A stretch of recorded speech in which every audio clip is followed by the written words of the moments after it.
जे आपण 1,500 रुपये महिना सुरू केला होता तो पुढच्या काळामध्ये 2100 रुपये महिना आपण करणार आहोत। 2100 रुपये महिना आमच्या लाडक्या बहिणींना आपण पुढच्या काळात देणार आहोत। आमच्या शेतकऱ्यांना आम्ही शब्द दिला होता, आम्ही निवडणुकीमध्ये राजेश वानखेडेच्या निवडणुकीत शब्द दिला होता की शेतकऱ्यांना पुढचे 5 वर्ष शेतातल्या पंपाचं बिल येणार नाही। शेतकऱ्यांना पुढचे 5 वर्ष विजेचं बिल येणार नाही, आम्ही शब्द दिलाय। आमच्या लाडक्या बहिणींना 2100 रुपये देऊ हा शब्द दिलाय। आणि आमच्या सरकारने सांगितलेलं आहे ज्यांना खऱ्या खुऱ्या कर्जमाफीची गरज आहे, फार्म हाऊस वाले, मोठे मोठे लोक, लेआउटचे लोक, मर्सडीजमध्ये फिरणारे लोक, त्यांनी शेतीवर कर्ज उचललं असेल त्यांना कर्जमाफी होणार नाही। पण कौंडण्यपूरच्या महाराष्ट्रातल्या गरीब माणसाची, शेतकऱ्याची कर्जमाफी आपलं सरकार केल्याशिवाय राहणार नाही, याचाही निर्णय आपण करतो आहे। आपलं सरकार, देवेंद्र फडणवीसचं सरकार काल निर्णय घेतलाय, आतापर्यंतच्या महाराष्ट्राच्या इतिहासामध्ये कधीही विजेचे बिल स्वस्त बिल प्रत्येक महिन्याने 10% वाढते, रेट प्रत्येक 10% वाढतात प्रत्येक वर्षी।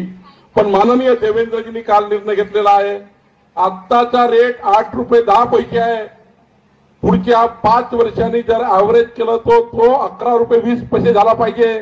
ऍव्हरेज रेट ज्या पद्धतीने वाढ सुरू आहे, ज्या पद्धतीची भाववाढ चालू आहे, पण माननीय देवेंद्र फडणवीसजींनी निर्णय घेतलेला आहे आपलं घरगुती जे वीज बिल आहे, म्हणजे शेताचं वीज बिल आम्ही घेणारच नाही, शेतकऱ्याकडे घेणारच नाही। पण तुम्हाला वचन द्यायला आलो आहे पुढच्या 2029 मध्ये जेव्हा राजेश वानखेडे आणि आमची टीम तुमच्या दारात येईल तेव्हा तुमच्या विजेचं बिल जे 11 रुपये 20 पैसे होणार होतं ते फक्त 6 रुपये राहणार आहे। हा त्या ठिकाणी देवेंद्र फडणवीस सरकारने घेतलेला आहे। आणि म्हणून गरीब माणसाला वीज स्वस्त मिळाली पाहिजे, शेतकऱ्याला वीज मोफत मिळाली पाहिजे।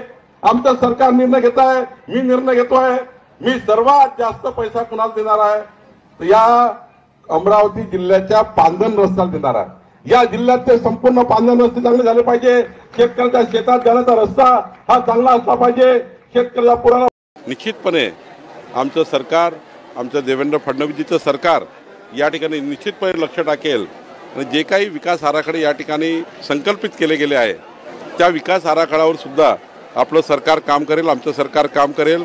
मी लवकरच एक बैठक मंत्रालयामध्ये घेणार आहे आणि कौंडण्यपूरला जे आता छोटे छोटे त्या ठिकाणी आमचे मार्ग आहेत, या मार्गाला थोडं त्या ठिकाणी जी मागणी केलेली आहे की शक्तिपीठ महामार्ग पवनारला येतो आहे, त्याला इतर महामार्गाने कसं जोडता येतील, डायरेक्ट तर महामार्ग होऊ शकणार नाही, पण बाकी महामार्गाने कसं कौंडण्यपूरला आणता येईल याचाही विचार या ठिकाणी करण्यात आला आहे। सर, दोन्ही ठाकरे आणि